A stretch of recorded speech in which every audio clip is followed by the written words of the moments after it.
یا رسول اللہ وسلم علیک یا حبیب۔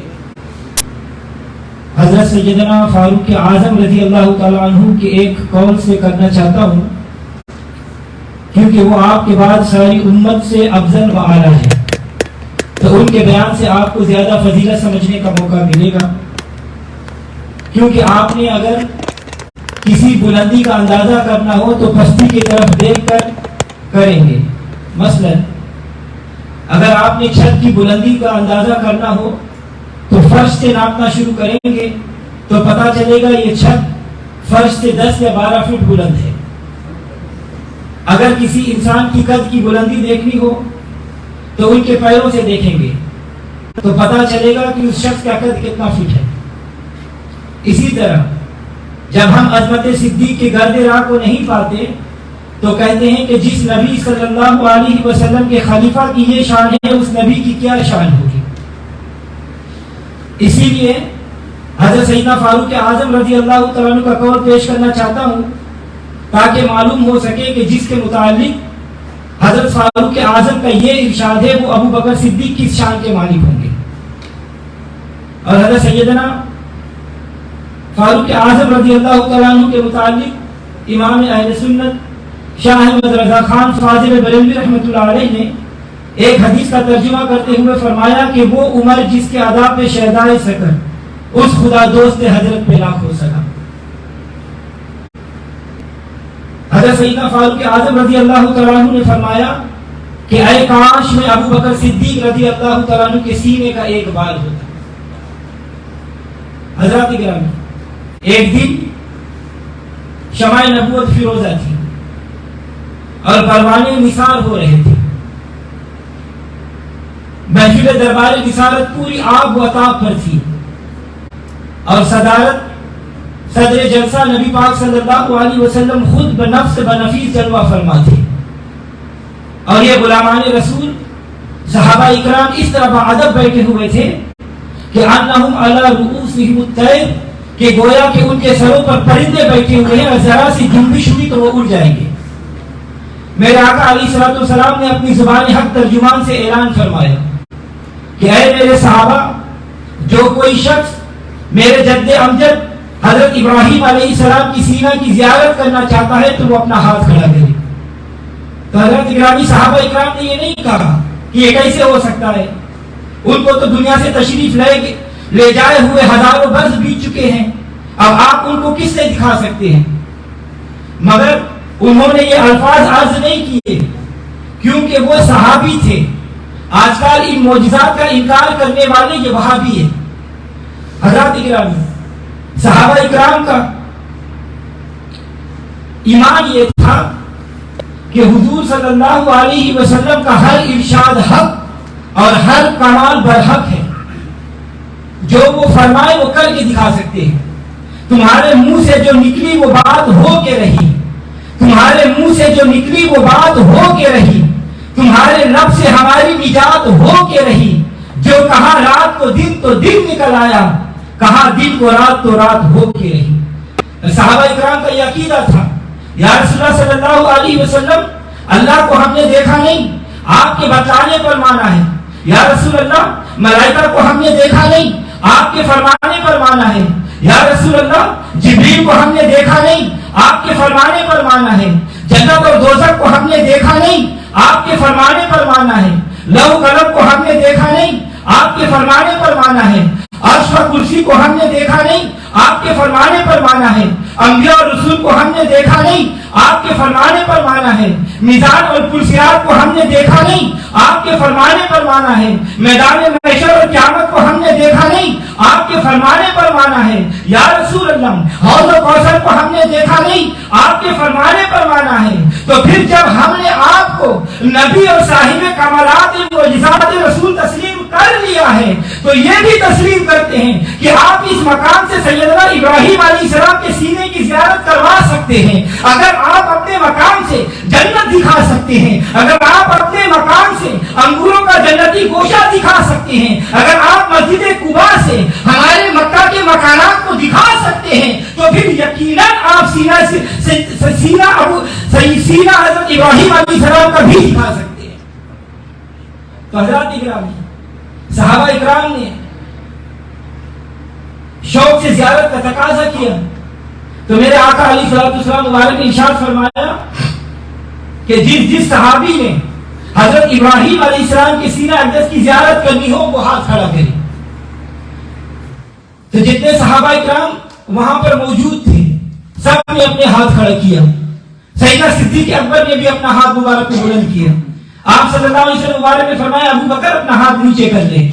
پھر دوسری مرتبہ آپ صلی اللہ علیہ وسلم مبارک نے اعلان فرمایا کہ جس صحابہ نے حضرت ابراہیم علیہ السلام کی سینے کی زیارت کرنی ہو وہ اپنا ہاتھ کھڑا کرے.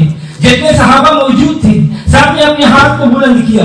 ابو بکر صدیق نے بھی اپنے ہاتھ کو بلند کیا. میرے آقا علیہ السلام مبارک نے ارشاد فرمایا ابو بکر اپنا ہاتھ نیچے کر لے. پھر تیسری مرتبہ پھر اسی طرح آپ صلی اللہ علیہ وسلم مبارک نے اعلان فرمایا کہ جس نے ابراہیم علیہ السلام کی سینے کی زیارت کرنی ہو وہ اپنا ہاتھ بلند کرے. جتنے صحابہ موجود تھے انہوں نے اپنے ہاتھ کو بلند کیا مگر صدیق اکبر نے اپنے ہاتھ کو نہیں اٹھایا. میرے آقا علیہ السلام نے فرمایا ابو بکر تم اس سامنے والے چبوترے پر جا کر کھڑے ہو جاؤ. سیدنا ابو بکر صدیق اس چبوترے پر جا کر کھڑے ہو جاتے ہیں. آپ صلی اللہ علیہ وسلم مبارک نے فرمایا اے ابو بکر اپنا کرتا کو اتارو. اور جب آپ نے چبوترے پر کھڑے ہو کر کرتا اتارا تو میرے آقا علیہ السلام نے فرمایا کہ جس نے حضرت ابراہیم علیہ السلام کے سینے کی زیارت کرنی ہو وہ میرے صدیق کے سینے کے جی بھر کو دیکھ لے. اللہ اکبر. حضرات گرامی یہ مقام صدیق ہے کہ زبان حق کے ترجمان یعنی وہ زبان پاک جس سے جب بھی نکلا حق ہی نکلا. وہ زبان جو وما ینطق عن الہوی کی مصداق ہے. وہ زبان جس سے خود ذات باری تعالیٰ کلام فرمائے بلکہ وہ زبان جس کو سب کن کی کنجی کہے اس کی نافذ حکومت پہ لاکھوں سلام. اور وہ ذہن جس کی ہر بات وحی خدا چشمہ علم و حکمت پہ لاکھوں سلام. تو اس زبان پاک سے مقام صدیق کا بیان ذیشان ہو رہا ہے اور سینہ صدیق کو سینہ خلیل سے تعبیر فرما رہے ہیں. حضرات گرامی جب یہ منظر خلیفہ راشد ثانی حضرت مراد مصطفیٰ فاروق اعظم عمر بن خطاب رضی اللہ تعالیٰ عنہ نے ملاحظہ فرمایا تو وہ مچھلی کی طرح تڑپنے لگے اور تڑپتے تڑپتے بے ہوش ہو گئے.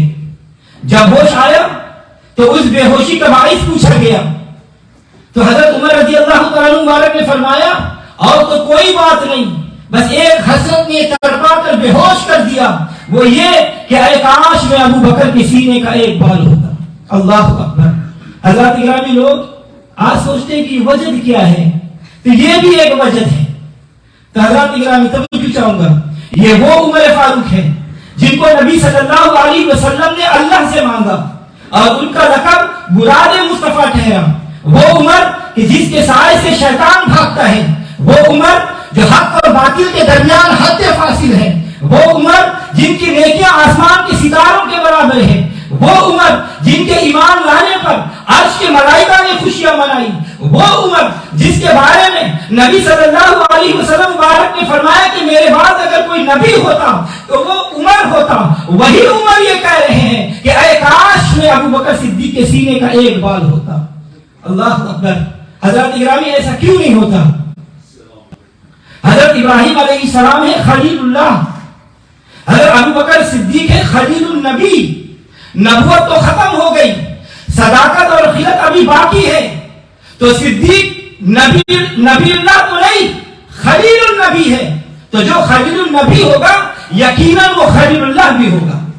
اسی لیے میرے آقا علیہ السلام مبارک نے ارشاد فرمایا کہ اے ابو بکر انت منی بمنزلۃ السمع والبصر والفؤاد والقلب والروح فی الجسد. اے ابو بکر تم مجھ سے اس طرح ہے جس طرح میری آنکھ اور کان ہے. اے ابو بکر تم مجھ سے اس طرح ہے جیسے میرے فؤاد قلب ہے. اے ابو بکر تم مجھ سے اس طرح ہے جیسے میرے جسم میں روح ہے. اور ایک مقام پر فرمایا میرا ہر صحابی کسی نہ کسی نبی کی نظیر ہے. اور ابو بکر نظیر ابراہیم بس ابو بکر ابراہیم علیہ السلام کی نظیر ہے. ابراہیم علیہ السلام کو خلت ملی خدا سے اور ابو بکر صدیق کو خلت ملی میرے مصطفیٰ سے. ابراہیم علیہ السلام کو صداقت ملی خدا سے ابو بکر صدیق کو صداقت ملی میرے مصطفیٰ سے، ابراہیم علیہ السلام کو امامت ملی خدا سے، ابو بکر کو امامت ملی میرے مصطفیٰ سے۔ میرے آقا علیہ السلام کو فرمایا گیا کہ ملت ابراہیمی کی پیروی کرو، اور صحابہ اکرام کو فرمایا گیا کہ میرے صدیق کے پیچھے نماز پڑھو۔ اللہ اکبر۔ حضرات گرامی، جس نبی صلی اللہ علیہ وسلم کو شب معراج اللہ تعالیٰ نے تمام نبیوں کی امامت کے لیے چن لیا، اس نبی نے اپنے صحابہ میں حضرت ابو بکر کو امامت کے لیے چن لیا۔ اور سیدہ عائشہ صدیقہ رضی اللہ تعالیٰ عنہ مالکہ فرماتی ہے، بخاری شریف کی حدیث ہے، مروا ابو بکر فیصلی بالناس، میری طرف سے ابو بکر کو کہہ دو کہ وہ لوگوں کے نماز پڑھائے۔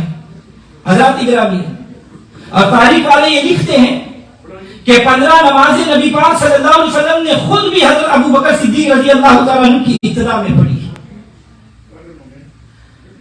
ایک مرتبہ شدت مرض میں آپ صلی اللہ علیہ وسلم مبارک نے پردہ کو ہٹایا، چہرے انور کی نورانی روشنی صحابہ اکرام نے محسوس کی، اور حضرت ابو بکر صدیق مصلی سے اترنے لگے تو میرے آقا علیہ السلام نے فرمایا اپنے مقام پر رہو اور لوگوں کو نماز پڑھاؤ۔ گویا کہ جائزہ لیا کہ کون جو میرے اس چنے ہوئے امام کے پیچھے نماز پڑھتا ہے، کون ہے جو میرے بنائے ہوئے امام کی امامت کو تسلیم نہیں کرتا۔ جب ملاحظہ فرمایا تو آپ صلی اللہ علیہ وسلم مسکرائے، سرکار خوش ہو گئے کہ سب صحابہ میرے چنے ہوئے امام پر متفق ہے۔ حضرات گرامی، جس کی امامت کی ابتدا کرتے ہوئے ملاحظہ فرما کر حضور صلی اللہ علیہ وسلم خوش ہے، اس کی خلافت کی ابتدا کرنے پر نبی صلی اللہ علیہ وسلم کیوں نہ خوش ہوں گے؟ اسی لیے تو کہنے والوں نے کہا بلکہ خود حضرت مولا کائنات حضرت علی کرم اللہ وجہ کریم نے فرمایا کہ رسول اللہ صلی اللہ علیہ وسلم نے جیسے ہمارے دین کے لیے صدیق کو چن لیا، ہم نے اپنی دنیا کے لیے بھی اس رسول کے چنے ہوئے کو بھی چن لیا ہے۔ تو پتا چلا نبی کے بعد ہمارا دینی امام بھی صدیق اکبر ہے، پتا چلا نبی کے بعد ہمارا دنیاوی امام بھی صدیق اکبر ہے، نبی کے بعد ہمارا پولیٹیکل امام بھی صدیق اکبر ہے، اور نبی کے بعد ہمارا روحانی امام بھی سیدنا صدیق اکبر ہے۔ صدیق ساری امت کا امام ہے اور ساری امت صدیق اکبر کے غلام ہے۔ اسی لیے اہل سنت و جماعت کا یہ عقیدہ ہے کہ پوری امت مسلمہ کا اس پر اجماع ہے کہ افضل الخلق بعد الانبیاء سیدنا صدیق اکبر رضی اللہ تعالیٰ عنہ ہی ہے۔ تو حضرات گرامی، تو جب وہ سب سے افضل ہے تو خلافت کی مسند پر وہی جچتے ہوئے نظر آتے ہیں۔ اسی لیے صحابہ اکرام باجماع انہیں خلیفہ تسلیم کر لیا۔ اسی لیے علامہ اقبال کہتے ہیں کہ خواجہ اول کے اول یار بود، ثانی اثنین اذ ہما فی الغار بود۔ اور امام مسلم اور امام بخاری رحمۃ اللہ علیہ نے ایک روایت نقل فرمائی ہے کہ حضرت ابو ہریرہ رضی اللہ تعالیٰ عنہ نے بیان کیا کہ میں نے نبی کریم صلی اللہ علیہ وسلم سے سنا کہ آپ صلی اللہ علیہ وسلم مبارک نے فرمایا کہ ایک چرواہا ایک جگہ پر بکریاں چرا رہا تھا، تو اتفاقاً ایک بھیڑیے نے گلا پر حملہ کر کے ایک بکری چرا لی، بکری کو پکڑ لی۔ تو چرواہے نے اس بھیڑیے کا پیچھا کر کے اس کو چھڑا دیا۔ اس وقت اس بھیڑیے نے کہا کہ اس وقت کیا ہوگا، اس وقت تو کیا کرے گا جب بکریوں میں تو نہیں ہوگا بلکہ میں ہوں گا۔ اتنے میں ایک شخص وہاں سے گزرا اور اس کے ساتھ ایک بیل تھا۔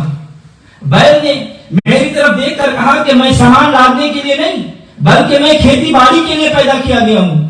یہ سن کر لوگوں نے کہا کیا خوب، بیل بھی باتیں کرتا ہے۔ یہ سن کر نبی صلی اللہ علیہ وسلم نے فرمایا کہ میرے بیان کی تصدیق ابو بکر اور عمر کریں گے۔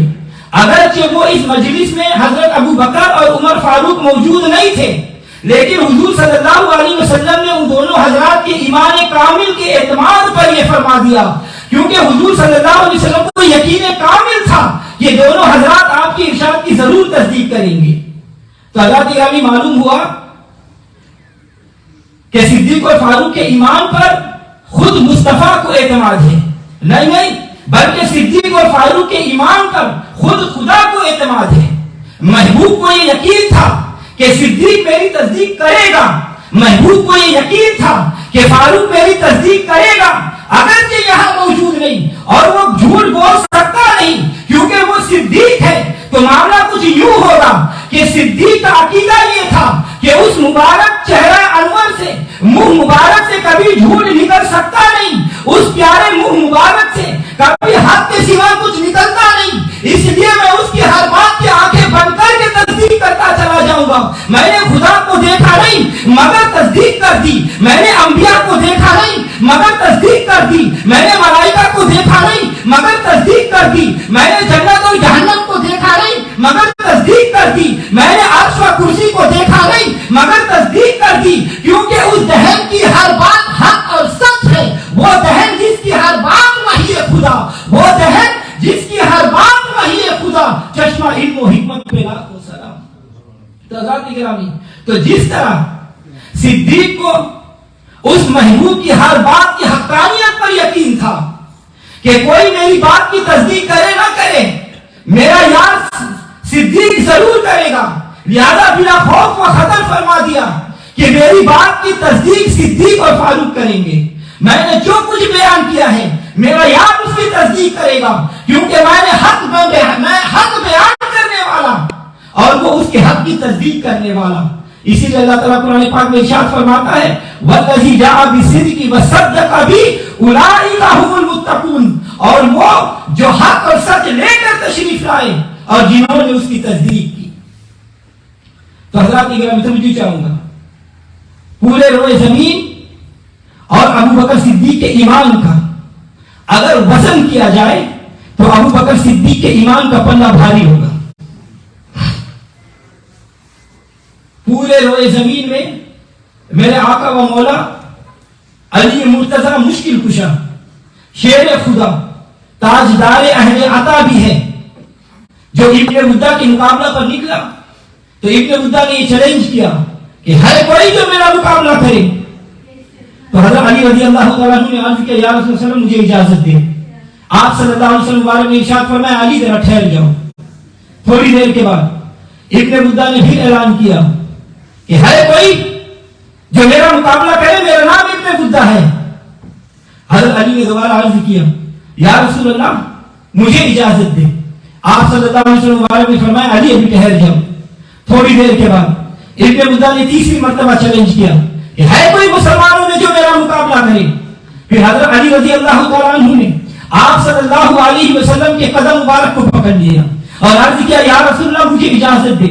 میرے آقا علیہ الصلوۃ والسلام نے اجازت دے دیا، اور جب یہ شیر خدا اس بے ایمان کے مقابلے میں نکلا تو نبی صلی اللہ علیہ وسلم نے اپنا امامہ مبارک اتار کے ان کے سر پہ سجا کر، ذوالفقار حیدری ان کے ہاتھوں میں تھما کر، اپنا پٹکا ان کے کمر میں باندھ کر ارشاد فرمایا کہ لوگوں دیکھو براز الایمان کلہ بکفر کلہ، یہ کل ایمان کل کفر کے مقابلے میں جا رہا ہے، تو پورے روئے زمین میں یہ کل ایمان بھی اس میں شامل ہے۔ پتا چلا یہ کل ایمان اور پورے روئے زمین کے تمام ایمان ایک پلڑے میں رکھ لو اور یار غار صدیق اکبر کو ایک پلڑے میں رکھ دو، صدیق اکبر کے ایمان کا پلہ بھاری ہوگا۔ اسی لیے ہم اہل سنت و جماعت کا یہ عقیدہ ہے کہ سارے عام مسلمان مل کر ایک ولی کا مقابلہ نہیں کر سکتے، سارے مسلمان اور تمام اولیاء مل کر ایک غوث کا مقابلہ نہیں کر سکتے، تمام اغواث مل کر ایک قطب کا مقابلہ نہیں کر سکتے، تمام اقطاب مل کر ایک قطب الارشاد کا مقابلہ نہیں کر سکتے، تمام قطب الارشاد مل کر ایک قطب مدار کا مقابلہ نہیں کر سکتے، تمام قطب مدار مل کر ایک قطب الاقطاب کا مقابلہ نہیں کر سکتے، تمام قطب اقطاب مل کر ایک تابع تابعی کا مقابلہ نہیں کر سکتے، اور تمام تابعی مل کر ایک تابع تابعین مل کر ایک تابعی کا مقابلہ نہیں کر سکتے، اور تمام تابعین مل کر ایک صحابی کا مقابلہ نہیں کر سکتے، اور تمام صحابہ مل کر مولا علی کا مقابلہ نہیں کر سکتے، اور تمام صحابہ اور مولا علی مل کر صدیق اکبر کا مقابلہ نہیں کر سکتے۔ پہلا نمبر مصطفیٰ کا ہے، دوسرا نمبر صدیق اکبر کا ہے۔ خواجہ اول کے اول یار بود، خواجہ اول کے اول یار بود، ثانی اثنین اذ ہوا فی الغار بود۔ اسی لیے ساری کائنات کا ایمان مل کر صدیق کے ایمان کا مقابلہ نہیں کر سکتا۔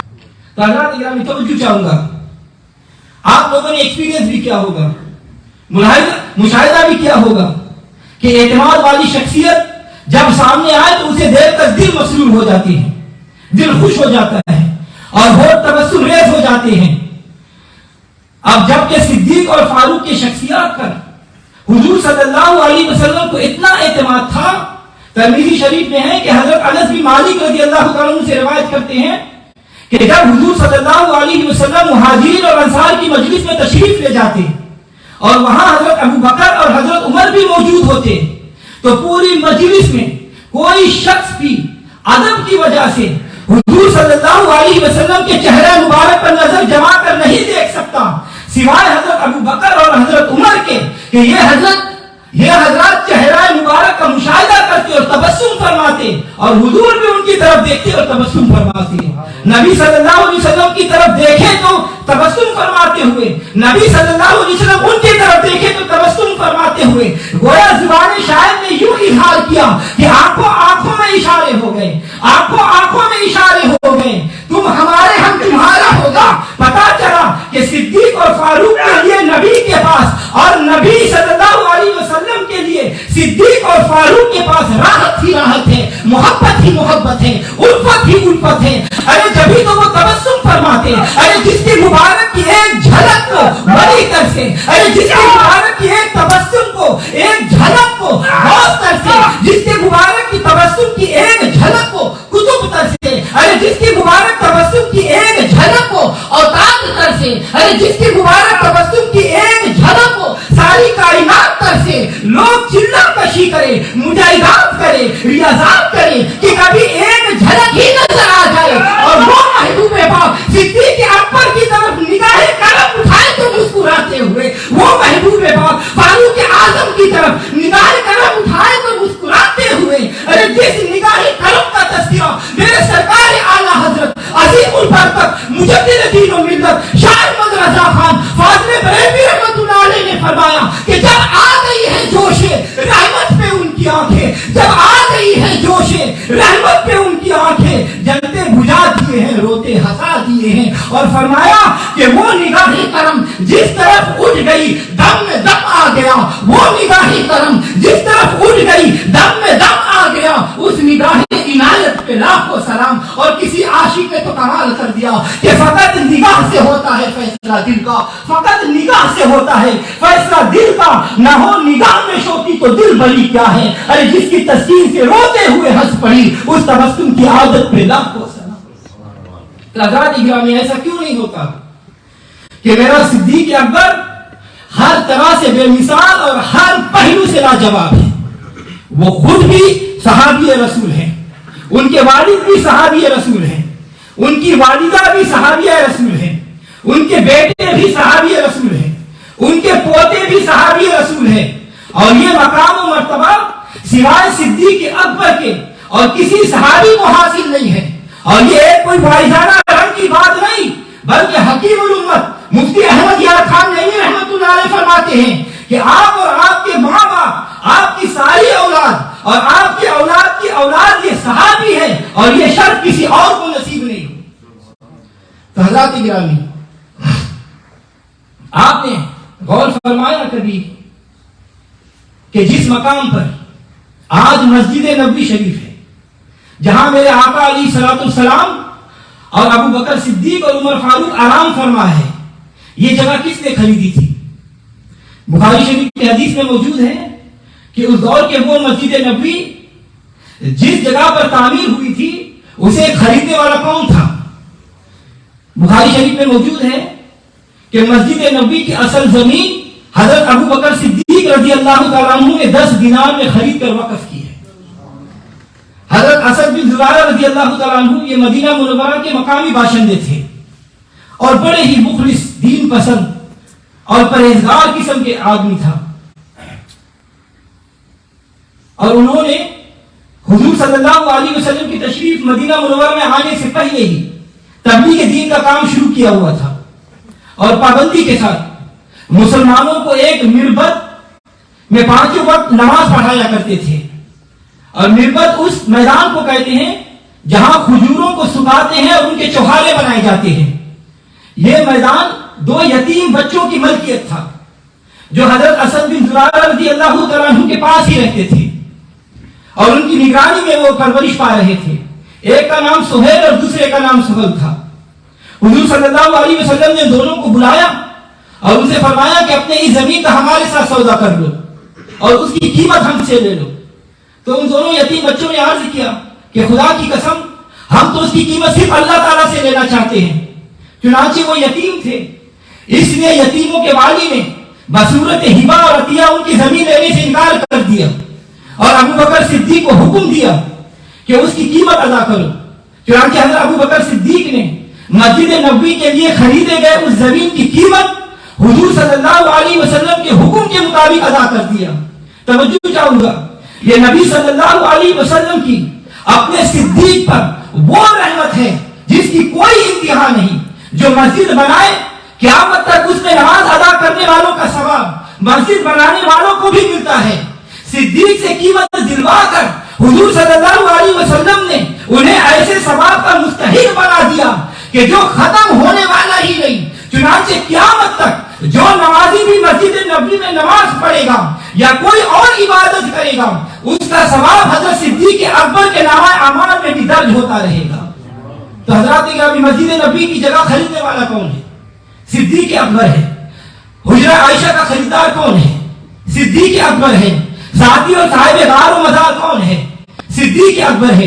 ارے عام مسجد میں نماز کا ثواب 100 نماز تک پہنچتا ہے، مگر مسجد نبوی میں نماز کا ثواب 50,000 نمازوں کے برابر ہے. توجہ چاہوں گا، آج تک کتنے نمازیوں نے وہاں نماز پڑھی اور قیامت تک کتنے نمازی وہاں نماز پڑھیں گے؟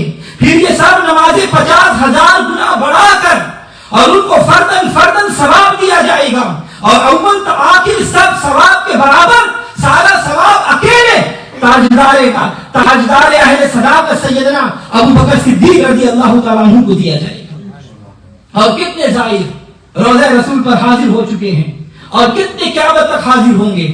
سب کی حاضری کا ثواب، سب کے درود و سلام کا ثواب جمع ہو کر اس کے برابر پھر ثواب صدیق اکبر کو ملتا رہے گا. یہ میرے صدیق کا، یہ میرے نبی کا یار غار ہے، یہ میرے نبی کا یار مزار ہے، یہ پوری امت کا مسلمہ کا سردار ہے، یہ افضل بعد الانبیاء بالتحقیق ہے، یہ سیدنا ابو بکر صدیق ہے. اللہ تبارک و تعالیٰ اپنے حبیب صلی اللہ علیہ وسلم کے طفیل ہمیں صدیق اکبر کے مقدس نالین میں جگہ عطا فرمائے.